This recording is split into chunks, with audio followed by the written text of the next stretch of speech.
Welcome my dear students, this is lecture number 8 of chapter 10 mechanical properties of fluids। और इस lecture में आज बात करेंगे एप्लीकेशन ऑफ बर्नौलीज थ्योरम की कि कहाँ यूजेस होता है बर्नौलीज थ्योरम का, और बहुत सारे कॉन्सेप्ट्स जानेंगे यहाँ पर फ्लूइड डायनामिक्स के। मोशन में है हमारा लिक्विड और उससे जुड़े बहुत सारे कॉन्सेप्ट्स पढ़ रहे हैं। One of the important derivation, one of the important concept है बर्नौलीज थ्योरम, जो प्रीवियस लेक्चर में मैंने आपके साथ डिस्कस किया है। पेपर में आने के बहुत ज्यादा उसके चांसेस हैं। और आगे आज बात करते हैं एप्लीकेशन ऑफ बर्नौली थ्योरम की। तो एप्लीकेशन ऑफ बर्नौली प्रिंसिपल, भाई लास्ट टाइम जो बर्नौली प्रिंसिपल की बात करी है जिसमें बताया गया है आपको कि pressure energy per unit volume plus kinetic energy per unit volume plus potential energy per unit volume का सम क्या रहेगा, हमेशा कांस्टेंट रहेगा through out the motion of a liquid की बात कर रहे हैं, या फ्लूइड्स भी है इसके अंदर। हम फ्लूइड्स के बारे में पढ़ रहे हैं सारी प्रॉपर्टीज, यानी एयर के लिए, गैसेस के लिए भी ये बात बनी रहेगी। एप्लीकेशंस ऑफ बर्नौली प्रिंसिपल आपसे पूछे जा सकते हैं। यहां से conceptual Bernoulli principle, Bernoulli theorem या बर्नौली लॉ, इसे इस तरह से कहा जा सकता है। और इस प्रिंसिपल पर बेस्ड आपसे कुछ ऐसी चीजें पूछी जा सकती हैं जहां इस प्रिंसिपल का यूज हो रहा है, जहां ये कॉन्सेप्ट लग रहा है। फॉर एग्जांपल, पहली बात मैं आपको याद दिलाऊं, बर्नौली प्रिंसिपल ये कहता है कि pressure energy per unit volume plus kinetic energy per unit volume और plus potential energy per unit volume is a constant. तो ये एक कांस्टेंट रहने वाला है इस तरह से। तो ये एक कांस्टेंट रहने वाला है इस तरह से। अगर ग्रेविटेशनल पोटेंशियल एनर्जी है ये लगभग कांस्टेंट रखी जाए, ज्यादा चेंज ना आए, हाइट में ज्यादा डिफरेंस अगर नहीं है, तो हम बात करेंगे कि जहां पर वेलोसिटी ज्यादा होती है वहां प्रेशर कम होता है, और जहां पर वेलोसिटी कम होती है वहां प्रेशर ज्यादा है, और जहां वेलोसिटी ज्यादा हो जाएगी वहां पर प्रेशर कम हो जाएगा। तो इस तरह से लिक्विड बिहेव कर रहा है। ये एक डेरिवेशन से भी मैं दिखाऊंगा आपको।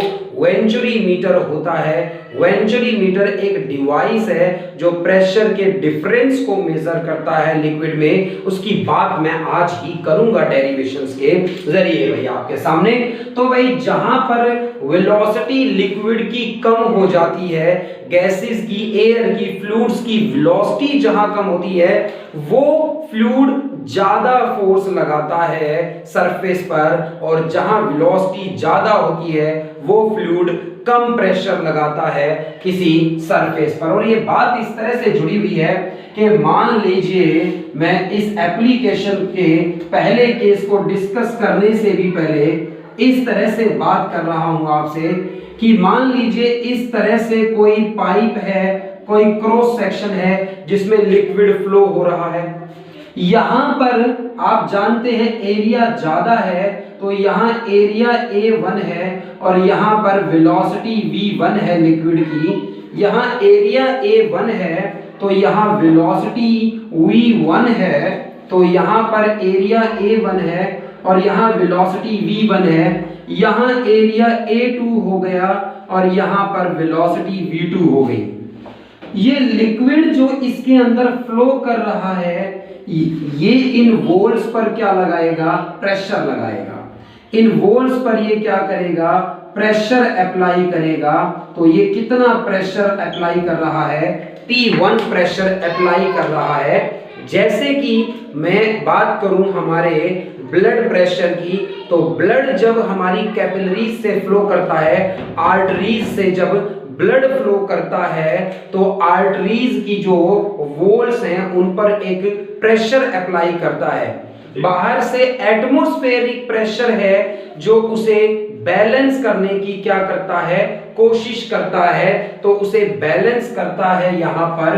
तो जब ये लिक्विड फ्लो करेगा तो यहाँ जो लिक्विड है वो भी इस तरह से प्रेशर अप्लाई करेगा, और ये जो प्रेशर लगाएगा वो P2 प्रेशर लगा रहा था। तो यहाँ जो प्रेशर है वो P2 प्रेशर है, और यहाँ जो प्रेशर है वो P1 प्रेशर है। तो लिक्विड प्रेशर एक्सर्ट करता है। जब लिक्विड किसी ट्यूब से फ्लो करता है, तो जब यहां लिक्विड फ्लो करता है तो P1 प्रेशर लगा रहा है कुछ बाहर वॉल्स पर, ऐसे चाहता है कि ये जो ट्यूब है ये बड़ी हो जाए, प्रेशर अप्लाई कर रहा है। तो P1 प्रेशर अप्लाई कर रहा है ट्यूब के सरफेस पर इस तरह से। थोड़ी आगे जाने के बाद स्पीड कुछ और हो गई है, और अब जो प्रेशर अप्लाई कर रहा है वॉल्स पर वो P2 प्रेशर अप्लाई कर रहा है। मैं उस प्रेशर की बिल्कुल बात नहीं कर रहा हूं जो प्रेशर इस लिक्विड पर अप्लाई किया गया है। मैं बात कर रहा हूं जब ये लिक्विड इस ट्यूब के अंदर से फ्लो कर रहा है तो ये लिक्विड इस ट्यूब पर क्या लगा रहा है, प्रेशर। तो यहां स्पीड V1 है, एरिया A1 है, और प्रेशर जो ये लिक्विड लगा रहा है वॉल्स पर वो P1 प्रेशर है। आगे चलकर स्पीड V2 हो गई है, और ये V2 स्पीड है, तो लिक्विड अब जो प्रेशर लगा रहा है वॉल्स पर वो P2 प्रेशर लगा रहा है। यहां से लिक्विड जब यहां पहुंच गया है तो बर्नौली प्रिंसिपल ये कहता है यहां पर प्रेशर था P1, तो pressure energy per unit volume हो गई प्लस हाफ इनटू में डेंसिटी इनटू में V1 का स्क्वायर, यहां की काइनेटिक एनर्जी हो गई, इज इक्वल टू यहां पर प्रेशर P2 हो गया और प्लस यहां पर kinetic energy per unit volume ये हो गई। अब आप कहेंगे sir potential energy per unit volume क्यों नहीं लिखी? हाइट में डिफरेंस नहीं है विद रिस्पेक्ट टू ग्राउंड के। लिक्विड की हाइट यहां पर भी विद रिस्पेक्ट टू ग्राउंड उतनी ही है, h है, तो यहां पर भी हाइट उतनी है, तो पोटेंशियल एनर्जी में चेंज नहीं आया, कैंसिल कर दिया मैंने। तो पोटेंशियल एनर्जी दोनों तरफ कैंसिल कर दूं तो ये बता रहा है कि यहां पर स्पीड कम रही होगी, यहां स्पीड ज्यादा हो गई होगी। क्यों? क्योंकि ये तो बात किसने बताई है हमें बताई है इक्वेशन ऑफ कॉन्टिन्यूटी ने। जहां एरिया ज्यादा होता है वहां वेलोसिटी कम, जहां एरिया कम हो जाता है वहां वेलोसिटी ज्यादा हो जाती है। यहां वेलोसिटी अगर ज्यादा हो गई है तो ये इक्वेशन सेटिस्फाई करने के लिए प्रेशर को डिक्रीज हो जाना चाहिए भाई, क्योंकि वेलोसिटी यहां से यहां इंक्रीज हुई है, ऊपर की तरफ एरो लगाया, मतलब वेलोसिटी यहां पर इंक्रीज हुई है इस क्रॉस सेक्शन से इस क्रॉस सेक्शन तक आने में। तो प्रेशर अब जो अप्लाई कर रहा है लिक्विड, वो प्रेशर क्या हो गया होगा, डिक्रीज हो गया होगा। तो यहां पर वेलोसिटी ज्यादा हो गई है लिक्विड की, तो लिक्विड जो प्रेशर लगाएगा वो कम हो गया है। यहां वेलोसिटी कम थी लिक्विड की, स्पीड कम थी, यहां वो प्रेशर जो अप्लाई कर रहा था वो ज्यादा प्रेशर अप्लाई कर रहा था। तो इसी फिनोमेनन पर बेस्ड बनती हैं बर्नौलीज प्रिंसिपल की एप्लीकेशंस। इसी बात पर बेस्ड कि ये जो बर्नौली प्रिंसिपल था, इसने ये जो इक्वेशन हमें बताई है, इस इक्वेशन से मैंने ये जान लिया कि जहां स्पीड ज्यादा होगी लिक्विड की, लिक्विड प्रेशर कम अप्लाई करेगा, जहां स्पीड कम होगी प्रेशर की वहां लिक्विड प्रेशर ज्यादा अप्लाई करेगा।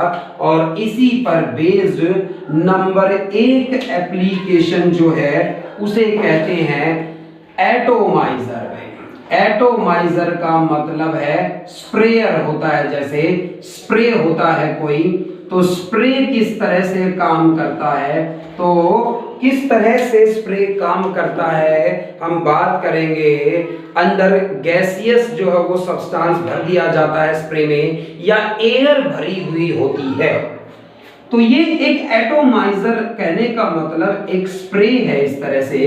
तो ये स्प्रे की बोतल है इस तरह से, और इस बोतल के अंदर एक जैमर लगाया गया, और उस जैमर से एक पाइप है, ये ट्यूब अटैच की गई है जो एक सॉल्यूशन एक लिक्विड के अंदर डिप की गई है इस तरह से। तो ये एक लिक्विड के अंदर डिप करी गई है इस तरह से, और ये जो ट्यूब है यहाँ पर, ये ट्यूब जो है ये एक और हॉरिजॉन्टल ट्यूब से कनेक्टेड है। भाई देखिए, नई टेक्नोलॉजी के अकॉर्डिंग अलग अलग टाइप की बनाई जा सकती हैं ये जो स्प्रे की बॉटल्स होती हैं। हम तो एक कॉन्सेप्ट पढ़ रहे हैं कि कॉन्सेप्ट ये लगाया गया है, जिसमें मैंने एक ऐसा डायग्राम बनाया है। यहाँ पर प्रेशर अप्लाई करने के लिए एक बैलून लगाया गया है, ये एक रबड़ बैलून लगाया गया है। यहाँ पर ये एक रबड़ बैलून यहाँ पर लगाया गया है, और यहाँ से हम प्रेशर अप्लाई कर पाएंगे। इसके अंदर भी लिक्विड भरा गया है इस तरह से, और यहाँ पर एयर भरी गई है, और वो एयर जो इस चल में, यहाँ लिक्विड इतने पार्ट के अंदर है, जो लिक्विड है वो इतने पार्ट के अंदर है यहाँ पर, और इस लिक्विड से ऊपर जो है वो एयर भरी हुई है। यहाँ पर एयर इस चैम्बर के अंदर, इस बाकी आधे पार्ट में, इस बोतल के आधे पार्ट में लिक्विड है, और कुछ पार्ट के अंदर क्या है, एयर भरी गई है, जिसके कारण एयर प्रेशर है। और एयर प्रेशर कितना होगा, सिर्फ एयर है तो एटमॉस्फेरिक प्रेशर के इक्वल है, तो एयर प्रेशर अप्लाई कर रही है यहाँ पर। तो एयर यहाँ पर भरी गई है और प्रेशर अप्लाई कर रही है एयर प्रेशर के कारण जो लिक्विड है वो राइज करना चाहता है इस ट्यूब के अंदर, लेकिन बाहर भी तो एयर है, और उस एयर से जो बाहर की एयर प्रेशर लगा रही है उसके कारण लिक्विड नीचे रहता है। अंदर भी एयर प्रेशर है, बाहर भी एयर प्रेशर है, इस ट्यूब के अंदर एयर है इस तरह से, तो इसके कारण क्या लग रहा है, एयर प्रेशर। इसके अंदर जो एयर भरी हुई है, इस ट्यूब के अंदर जो एयर भरी हुई है, जब इस बैलून को क्या किया जाएगा, प्रेस किया जाएगा, इस बैलून को प्रेस करने पर एयर आगे की तरफ जाएगी, इस ट्यूब के अंदर जो एयर है वो आगे की तरफ जाएगी। भाई इसमें तो ऑलरेडी एयर है, इसमें तो ऑलरेडी एयर है, और आगे कहीं फिर रास्ता भी नहीं है, तो इस बैलून को पंप करने पर जो एयर है वो अंदर ना आकर वो एयर तो इधर से बाहर जाना चाहेगी। यहां जब मैं इसे प्रेस करूंगा बैलून को, एयर की को बाहर की तरफ पुश करूंगा, एयर को बाहर भेजूंगा, तो एयर की स्पीड इंक्रीज होगी, और यहां से एयर क्या करेगी, भागेगी भाई इस तरह से। तो एयर की स्पीड बढ़ेगी, यहाँ पर एयर रेस्ट पर थी, बैलून को प्रेस करने पर एयर यहां से आगे की तरफ जाएगी। भाई यहाँ की एयर भागने लगी है, स्पीड इंक्रीज हो गई है, प्रेशर डिक्रीज हो गया है। तो जब इस बैलून को प्रेस किया जाएगा तो यहाँ पर एयर भागेगी आगे की तरफ, स्पीड ऑफ एयर इंक्रीजेस। तो रेस्ट पर थी अभी तक, बैलून को प्रेस करने पर यहां से एयर आगे जाएगी, स्पीड एयर की डिक्रीज हो जाएगी, और स्पीड इंक्रीज हो गई है, और इसीलिए प्रेशर क्या हो जाएगा, डिक्रीज हो जाएगा, और अंदर से एयर प्रेशर जो लग रहा है, अंदर वाली एयर तो रेस्ट पर है, और रेस्ट पर जो एयर है वो प्रेशर जो अप्लाई करेगी, उसके कारण लिक्विड इस ट्यूब के अंदर राइज करेगा। लिक्विड जब राइज कर ऊपर आएगा तो वो जो एयर आप ब्लो कर रहे थे, उसी एयर के कारण जो लिक्विड था उसकी ड्रॉपलेट्स बन जाएंगी इस तरह से, और इस तरह से ड्रॉप्स बन जाएंगी, स्प्रिंकल हो जाएगा स्प्रे की तरह। तो ये बात सुनिए ध्यान से भाई, पहली चीज को ये मानना जरूरी है आपको कि जहां स्पीड ज्यादा हो जाएगी फ्लूइड की, वहां प्रेशर कम हो जाएगा, जहां कम होगी स्पीड वहां प्रेशर ज्यादा होगा। इसके अंदर जो एयर है वो रेस्ट पर है, वो प्रेशर लगा रही है लिक्विड पर, और जो यहां से एयर जब बैलून को प्रेस किया, इस एयर को आगे की तरफ भगाया तो प्रेशर डिक्रीज हुआ यहाँ, क्योंकि स्पीड इंक्रीज हुई है एयर की। अंदर वाली एयर के प्रेशर के कारण ज्यादा प्रेशर हुआ, प्रेशर का एक डिफरेंस हो गया है, ऊपर प्रेशर कम हो गया है, प्रेस करने वाला प्रेशर ज्यादा हो गया है, लिक्विड इस ट्यूब के अंदर राइज करेगा और ऊपर ट्यूब में आएगा, और जो ये एयर हम ब्लो कर रहे हैं, मतलब एयर दे रहे हैं, इसको स्पीड बढ़ा रहे हैं, उसी एयर से वो लिक्विड जो था वो ड्रॉप्स में टूट जाता है और इस तरह से स्प्रे बन जाता है।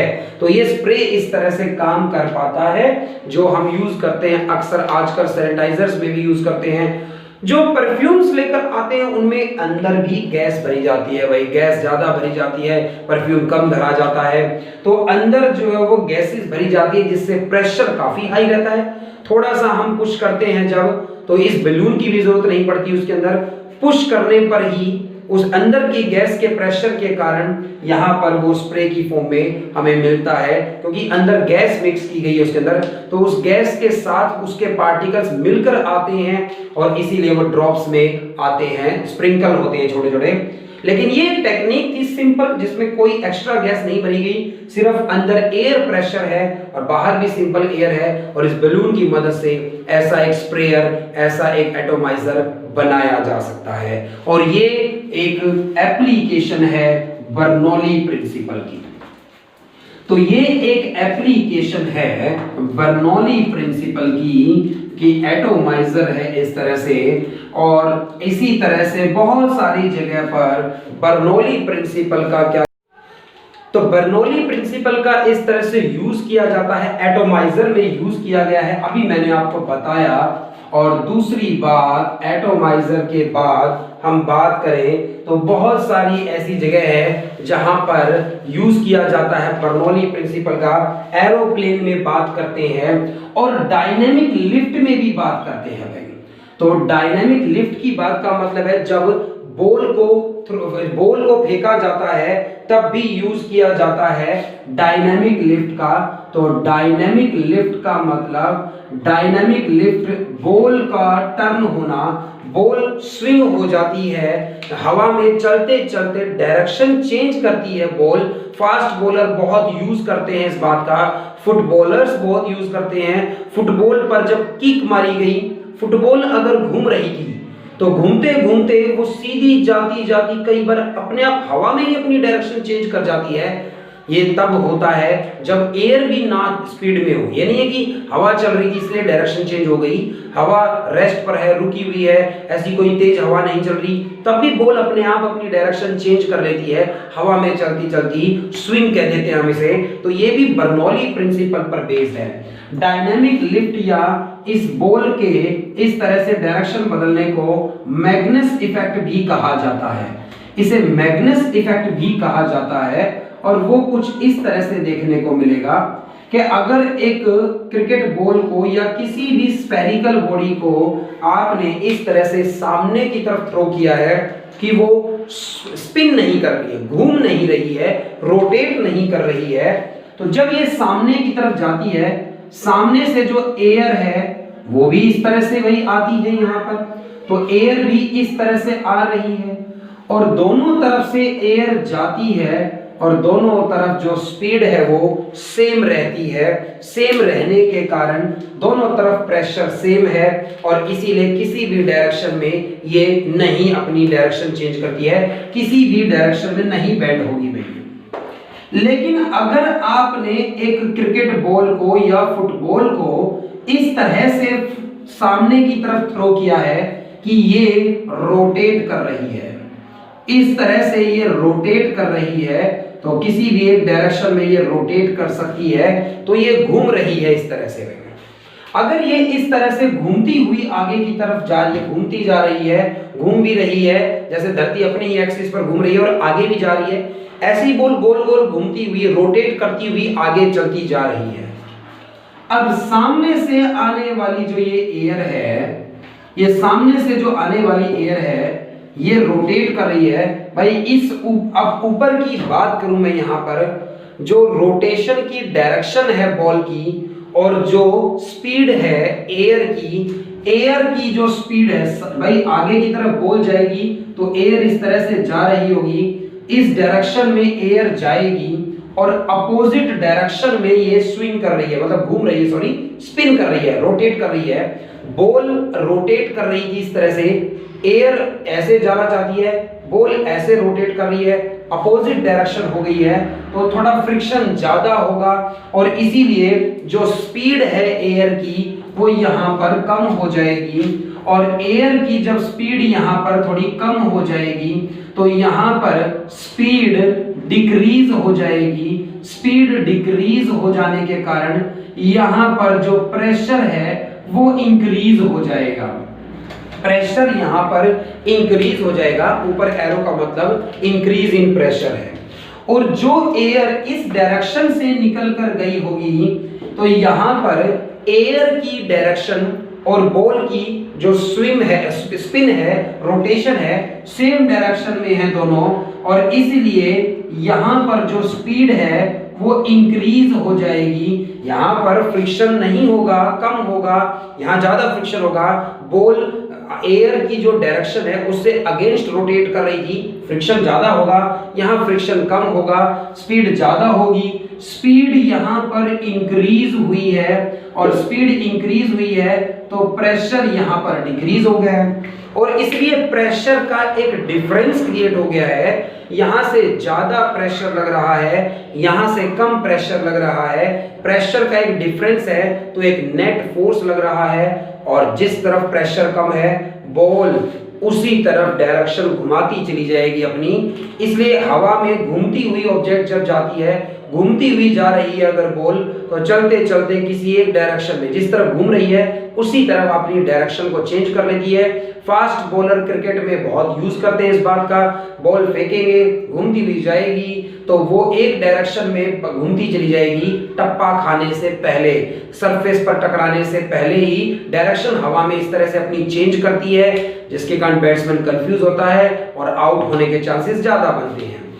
इस तरह से रोटेट ना कराकर क्रिकेट में बॉलर्स एक और चीज का यूज करते हैं। क्रिकेट में प्लेयर्स जो होते हैं वो बॉल को गीला करके सलाइवा से रब करते रहेंगे एक सरफेस को, बॉल के आधे हिस्से को रफ सरफेस बना देंगे और बॉल का आधा हिस्सा रफ सरफेस हो जाएगा, आधा हिस्सा स्मूथ सरफेस रहेगा, शाइन करेगा और बॉल को सीधा फेंकेंगे बिना रोटेट कराए। तो जस्ट जिस तरफ रफ सरफेस है वहां एयर फ्रिक्शन ज्यादा होगा, स्पीड डिक्रीज होगी। जहां पर स्मूथ सरफेस है वहां एयर फ्रिक्शन कम होगा, स्पीड बनी रहेगी। एक तरफ स्पीड डिक्रीज हुई है, एक तरफ स्पीड जो थी वो है या थोड़ी बहुत कम हुई है और एक तरफ ज्यादा डिक्रीज हुई है। जहां स्पीड ज्यादा डिक्रीज हुई है वहां प्रेशर ज्यादा होगा, जहां स्पीड में कम डिक्रीमेंट हुआ है वहां प्रेशर कम होगा और इसलिए शाइनिंग सरफेस की तरफ डायरेक्शन को क्या करती जाएगी, वो चेंज करती जाएगी। ना समझ में आने पर एक बार और सुनिएगा। मैंने बस ये कहा है कि एक सरफेस रफ कर दिया, एक स्मूथ रहा, रफ पर ज्यादा फ्रिक्शन रहा, स्पीड डिक्रीज ज्यादा हुई है और स्मूथ सरफेस पर स्पीड जो है वो कम डिक्रीज हुई है। इसलिए एक तरफ प्रेशर ज्यादा है, एक तरफ कम है और जो बॉल होती है वो स्मूथ सरफेस, शाइनिंग सरफेस जिस तरह था उस तरफ डायरेक्शन बदलती जाएगी।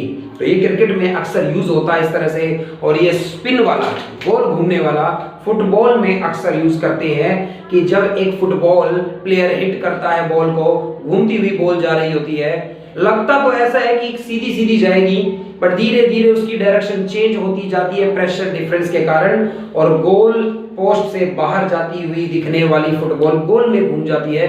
अच्छे प्लेयर्स जो हैं, बहुत सारे अच्छे प्लेयर्स, अभी नाम किसी का लिया भी जा सकता है, ऐसी कोई प्रॉब्लम नहीं है। रोनाल्डो है, मेसी है, ये बहुत अच्छे प्लेयर्स हैं जो इस टेक्निक का बहुत बार यूज करते हैं। आप यूट्यूब पर उनकी वीडियोस को देखिएगा, डायरेक्शन बाहर दिखती हुई, गोल से बाहर जाती हुई बॉल घूमकर अंदर चली जाती है इस तरह से। तो ये डायनेमिक लिफ्ट है, बर्नौली की प्रिंसिपल पर बेस्ड है।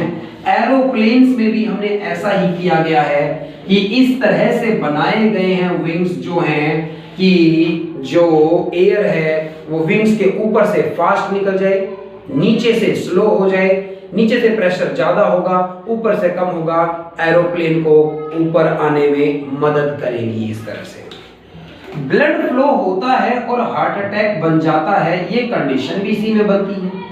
ब्लड फ्लो की बात करें अगर हम, तो blood flow and heart attack की कंडीशन किस कारण से बन रही है? बर्नौली ने ही बनाई है भाई, ये भी बर्नौली ने बनाई है।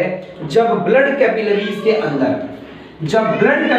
अंदर ब्लड फ्लो करता है तो इस तरह से हमारी ब्लड कैपिलरीज के अंदर जब ब्लड फ्लो करता है तो भाई आराम से ब्लड फ्लो कर रहा होता है इस तरह से।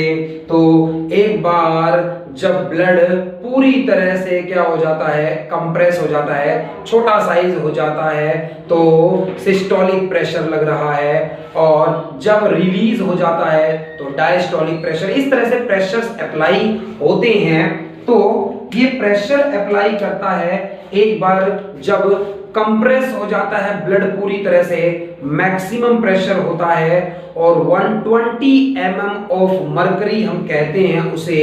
और एक बार जब रिलैक्स होता है ब्लड तो प्रेशर कम हो जाता है कैपिलरीज पर, और वो 80 mm ऑफ मर्करी होता है, लो प्रेशर जिसे हम कहते हैं। तो ब्लड प्रेशर 80 से 120 के बीच नॉर्मल जो माना जाता है। जब हार्ट कंप्रेस करता है, हार्ट प्रेशर एक्सर्ट करता है, तो मैक्सिमम छोटा साइज हो जाएगा ना जब, बिल्कुल, तो हार्ट प्रेस होता जा रहा है, प्रेशर बढ़ाता जा रहा है, बिल्कुल छोटा साइज हो गया हार्ट का। मैक्सिमम प्रेशर है 120 mm ऑफ मर्करी होना चाहिए। किसी कारण से ज्यादा हो जाता है, किसी को हाई बीपी है, लो बीपी है, किस कारण से ये सारी चीजें हो जाती हैं भाई, किसी फैट या कोलेस्ट्रॉल जमा होने से जब कभी क्या होता है, एक्यूमुलेशन ऑफ प्लेग बोल देते हैं, मतलब इस तरह की कोई ब्लड की क्लोटिंग या कुछ भी ऐसी जो बायोलॉजी में आपको पढ़ने को ज्यादा मिलेंगे, किसी भी कारण से जब नस मतलब कैपिलरीज ब्लॉक होती हैं, एक्यूमुलेशन हुआ है किसका, एक्यूमुलेशन ऑफ प्लेग का मतलब है कुछ भी ऐसी चीजें इकट्ठा हो गई हैं जिसके कारण रास्ता बंद हो रहा है और ब्लड यहां से निकल नहीं पा रहा है, जिसके कारण क्या होता है, ब्लड को एक हार्डेस्ट पंपिंग करनी पड़ती है। ब्लड जो है वो पंपिंग करता है, जिससे ब्लड जो होता है वो यहां से निकलना चाहता है। जब प्रेशर एकदम से अप्लाई करता है हार्ट, तो ये जो कैपिलरीज हैं ये खुल जाती हैं, क्योंकि बहुत प्रेशर अप्लाई किया है। तो लिक्विड जो ब्लड का प्लाज्मा है वो यहां से फ्लो होने के लिए आगे आता है। जब ब्लड ने पंपिंग की इस तरह से, तो ये कैपिलरीज खुल जाती हैं और ब्लड तेजी से निकलता है, क्योंकि थोड़ा रास्ता उसे मिला और प्रेशर अप्लाई किया है हार्ट ने, तो यहां से ब्लड बहुत तेजी से जाता है। ब्लड की स्पीड क्योंकि ज्यादा हो जाती है यहां से निकलते वक्त, तो अंदर प्रेशर और कम हो जाता है और ये जो कैपिलरी है ये और कोलैप्स हो जाती है बाहर के प्रेशर के कारण, एयर प्रेशर के कारण बाहर से और ज्यादा ये प्रेस हो जाती है। फिर ब्लड जो हार्ट है उसे और हार्डेस्ट पंपिंग करनी पड़ती है। तो ये जो एक्स्ट्रा लोड आ रहा है हार्ट पर हार्ड पंपिंग करने का, वही हार्ट अटैक का कारण है। उसके कारण ही हार्ट अटैक बनता है, जब ज्यादा वर्क हमारे हार्ट को करना पड़ता है ब्लड को इन कैपिलरीज से पंपिंग करने के लिए। इसीलिए कोलेस्ट्रॉल कम रहना चाहिए, इसीलिए ब्लड को थिन रहना चाहिए, गाढ़ा नहीं होना चाहिए, ताकि ब्लड प्रेशर ठीक से बना रहे। तो ये सब बर्नौली प्रिंसिपल पर बेस्ड है, ये बर्नौलीज के थ्रू जाने जाते हैं और ये बर्नौली प्रिंसिपल आपके सामने है इस तरह से।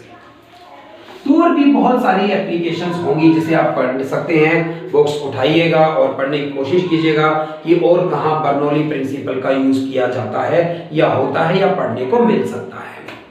एक और बात जानते हैं बर्नौली प्रिंसिपल पर बेस्ड है और इसे कहते हैं वेलोसिटी ऑफ इफ्लक्स। तो भाई इफ्लक्स का मतलब यहाँ पर क्या है, मैं अभी सिचुएशन बनाता हूँ। हमें जानना है कि एक टैंक के अंदर पानी भरा हुआ है और उसमें एक होल अगर रखा जाए तो उससे जो लिक्विड आएगा वो कितनी स्पीड से आएगा। तो इस तरह से एक मान लीजिए टैंक को कंसीडर किया मैंने यहाँ पर, तो ये टैंक कंसीडर किया गया यहाँ पर और इस टैंक में यहाँ पर एक होल रखा गया है, एक पाइप रखा गया है इस तरह से। इस टैंक के अंदर जब किसी h हाइट तक, इस टैंक के अंदर जब किसी h हाइट तक पानी भर दिया गया इस तरह से, तो लिक्विड की जो हाइट है वो y है, मान लीजिए लिक्विड की जो हाइट है वो y1 है। तो ग्राउंड से Hy1 हाइट तक इसमें लिक्विड को भर दिया गया है। और ये जो होल रखा गया है इसकी ग्राउंड से हाइट कितनी है, Y2 हाइट है मान लीजिए। तो यानी जो लिक्विड है, वो जो लिक्विड है ये इस होल से कितनी ऊपर तक भरा हुआ है, Y1 हाइट है लिक्विड की और Y2 हाइट है इस होल की। Y1 माइनस Y2 लिक्विड की हाइट है कहां से, इस होल से कितनी ऊपर तक लिक्विड भरा हुआ है और उसे H नाम दे दिया जाएगा इस तरह से। तो लिक्विड इसके अंदर इस तरह से भरा हुआ था, इस तरह के टैंक के अंदर, ग्लास के अंदर, किसी बोतल के अंदर भरकर एक होल कर दिया जाए, वहां भी पढ़ा जा सकता है इसे। बाहर से प्रेशर कितना अप्लाई किया गया है, P1 प्रेशर है मान लीजिए। ये जो P1 प्रेशर है ये एटमॉस्फेरिक प्रेशर के बराबर होगा अगर ये टैंक ओपन है और सिर्फ एयर है, यहाँ पर कोई पिस्टन नहीं लगाया गया है। अगर हमने ढक भी दिया है इस टैंक को तो भी एयर ही है अंदर और तो भी एयर प्रेशर, लेकिन फिलहाल कुछ P1 प्रेशर माना मैंने, पिस्टन से एक्स्ट्रा या किसी मोटर से प्रेशर अप्लाई किया जाए। तो फिलहाल यहाँ इस सरफेस पर P1 प्रेशर अप्लाई किया गया, यहां से पानी बाहर आएगा तो यहाँ पर P2 प्रेशर है और ये प्रेशर एटमॉस्फेरिक प्रेशर के बराबर है। टैप खोलेंगे तो बाहर एयर है, पानी आ रहा है इस तरह से। यहां ऊपर लिक्विड पर प्रेशर अप्लाई किया जाएगा तो लिक्विड ऊपर से नीचे आएगा कुछ V1 वेलोसिटी से और इस होल से लिक्विड बाहर आएगा कुछ V2 वेलोसिटी से और लिक्विड इस तरह से आकर एक पैराबोला पाथ क्या करेगा, ट्रेवल करेगा। तो कितनी वेलोसिटी से लिक्विड बाहर आएगा, यहाँ पर मुझे यही डेरिवेशन करना है, इसे ही कहते हैं वेलोसिटी ऑफ इफ्लक्स। यहाँ से इस होल से जो लिक्विड का फ्लो, लिक्विड की जो करंट बन रहा है, धारा बन रही है, तो वो जो लिक्विड का फ्लो होगा उसी को इफ्लक्स कहा जाता है और उसकी वेलोसिटी कितनी होगी ये डेरिवेशन मुझे जानना है। और इसे जानने के लिए मैंने बहुत सिंपली बर्नौली प्रिंसिपल का यूज किया है, बाय बर्नौली प्रिंसिपल। उससे भी पहले मैं आपको ये बता दूं कि भाई यहां पर इस टैंक का जो एरिया है, यहां पर इस टैंक का जो एरिया है वो A1 है और यहां पर इस होल का जो एरिया है वो A2 है। यहां पर इक्वेशन ऑफ कॉन्टिन्यूटी ये कहती है by equation of continuity, by equation of continuity यहां पर A1 V1 is equal to बराबर है A2 V2 के। तो यहां जो V1 वेलोसिटी है वो V1 वेलोसिटी बराबर है A2 divided by A1 multiply में V2। भाई ध्यान दीजिएगा, यहाँ का जो एरिया है टैंक का वो बहुत ज्यादा होता है इन कंपैरिजन टू इस टैप के या इस होल के। तो यहाँ का A1 एरिया, टैंक जो होता है उसका एरिया काफी ज्यादा होता है। तो इतना ज्यादा A1 की वैल्यू बहुत ज्यादा है किससे, A2 से, और ये V1 वेलोसिटी बहुत स्मॉल है V2 से, मतलब नियरली इक्वल टू किसके है, 0 के। यहाँ जो लिक्विड की वेलोसिटी है वो बहुत जीरो है। अगर आप घर के सारे टैप भी खोल देंगे तो भी ऊपर जाकर देखेंगे टैंक में पानी घटता हुआ दिखाई नहीं देगा आपको, क्योंकि बहुत स्लोली लेवल नीचे जा रहा है। वेलोसिटी यहाँ बहुत ही कम है, बहुत धीरे लेवल घट रहा होता है। तो यहाँ की वेलोसिटी को मैंने लगभग नेगलेक्ट कर दिया, यहाँ की काइनेटिक एनर्जी को नेगलेक्ट कर दिया। By Bernoulli principle, by Bernoulli principle, तो बाय बर्नौली प्रिंसिपल एनर्जी की बात करी जाए, यहां पर प्रेशर एनर्जी कितनी, P1 प्रेशर है, pressure energy per unit volume P1। Kinetic energy यहां की नेगलेक्ट कर दी और पोटेंशियल एनर्जी रो इनटू में, हाइट यहां की y1 है और g यहां पर एक्सेलरेशन ड्यू टू ग्रेविटी को रखा। तो यहां प्रेशर एनर्जी है, यहां हाइट के कारण पोटेंशियल एनर्जी है, वेलोसिटी ना के बराबर थी, मैंने काइनेटिक एनर्जी को नेगलेक्ट कर दिया है, इज इक्वल टू यहां पर यहां पर PA एटमॉस्फेरिक प्रेशर है यहां पर, और रो इनटू में Y2 हाइट है और इनटू में G रो GH होता था जैसे, ये यहां पर क्या हो गई है, पोटेंशियल एनर्जी हो गई है, और प्लस हाफ इनटू में डेंसिटी इनटू में V2 का स्क्वायर यहां पर काइनेटिक एनर्जी है। हाइट के कारण पोटेंशियल है, स्पीड के कारण काइनेटिक है, प्रेशर के कारण प्रेशर एनर्जी है। और यही तीनों पॉइंट बातें ऊपर करूं, प्रेशर एनर्जी है, पोटेंशियल एनर्जी है, बट वेलोसिटी ना के बराबर है, नेग्लिजिबल वेलोसिटी के कारण मैंने यहां पर ऊपर काइनेटिक एनर्जी को क्या कर दिया है, नेग्लेक्ट कर दिया है। ऐसा करने पर यहां पर मैं इस वेलोसिटी की वैल्यू जानना चाहता हूं, इसलिए ये हाइट इधर ले आइए। P1 pressure minus atmospheric pressure एक जगह पर आ गए हैं यहां पर इस तरह से, प्लस ये y वाली टर्म इधर लाइए, rho common G common Y1 minus Y2 लिखा जाएगा, और बराबर हाफ इनटू में डेंसिटी इनटू में V2 का स्क्वायर लिखा जाएगा। ये वाली P1 pressure minus atmospheric pressure plus rho into में G इनटू में Y1 और Y2 का डिफरेंस H हाइट के बराबर है, जो लिक्विड की हाइट है इस इफ्लक्स से ऊपर, बराबर हाफ इनटू में डेंसिटी इनटू में V2 का स्क्वायर।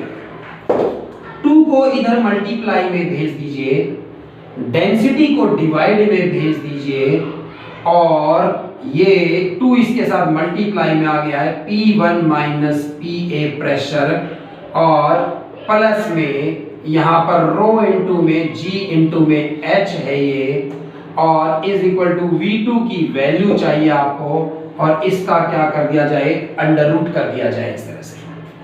तो ये ई फ्लक्स की वेलोसिटी है, ई फ्लक्स की ये वेलोसिटी है कि इतनी वेलोसिटी से लिक्विड यहां से बाहर आएगा जब इस तरह से टैंक में पानी भरा हुआ था, और ये होल कुछ H हाइट पर, कुछ इस होल से H हाइट पर लिक्विड भर दिया गया है, तो इतनी वेलोसिटी से यहां से लिक्विड बाहर आएगा। अब टॉरिसलेस लॉ क्या होता है? टॉरिसलेस लॉ क्या होता है, इसमें एक स्पेशल केस है टॉरिसलेस लॉ का।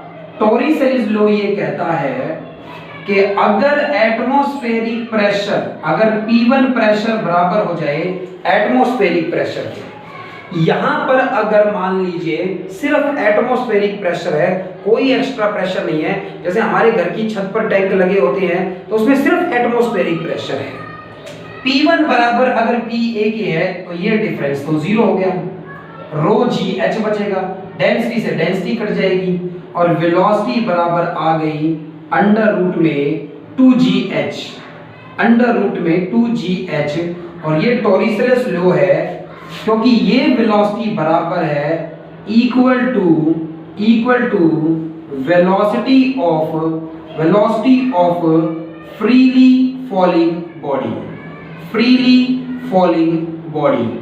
ये वेलोसिटी फ्रीली फॉलिंग बॉडी की वेलोसिटी के इक्वल है, और इसी को टॉरिसलेस लॉ कहा जाता है कि अगर यहाँ एटमॉस्फेरिक प्रेशर है सिर्फ, तो जो लिक्विड H हाइट के बाद इस ई फ्लक्स से बाहर आएगा उसकी वेलोसिटी अंडर रूट में 2GH है, और ये वही वैल्यू है जो फ्री फॉल में v square minus u square is equal to 2AH equation लगाने पर न्यूटन की एक ऑब्जेक्ट की होती है, फ्रीली फॉलिंग बॉडी की वेलोसिटी होती है, और इसी को टॉरिसलेस लॉ कहा जाता है। तो गाइस ये एप्लीकेशंस हैं बर्नौली की, और यहाँ तक बात करेंगे आज अगले लेक्चर में सरफेस टेंशन के कॉन्सेप्ट को स्टार्ट करूंगा। बहुत इंपॉर्टेंट है सरफेस टेंशन, और पेपर में वहां से भी बहुत कुछ पूछा जाएगा। Thanks guys.